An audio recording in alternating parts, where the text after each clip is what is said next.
जी नमस्ते।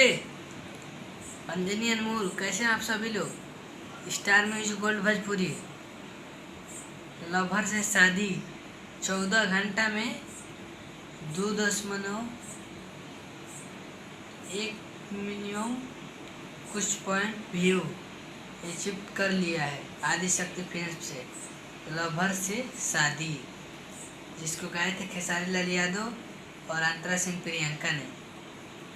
इस गाने को लिखे थे अखिलेश कश्यप और म्यूजिक दिए थे श्याम सुंदर, और आदिशक्ति फिल्म से आया था। और एक और खुशखबरी, जो गाने को पवन पांडे जी ने लिखे थे, खेसारी भैया ने गाए थे और अमृता दीक्षित ने गाई थी, और वो गाना का नाम था,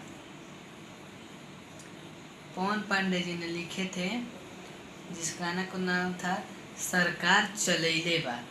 इस सिस्टम सबका मोबाइल में कोइले बा, सरकार चलैले बा। उस गाना का वीडियो शूट हो गया है और बहुत जल्द आप लोग के बीच में आएगा।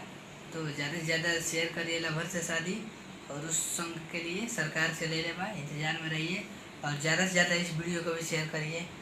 और स्टार म्यूजिक वर्ल्ड भोजपुरी को सब्सक्राइब करना ना भूलें और बेल आइकन को जरूर दबा दें।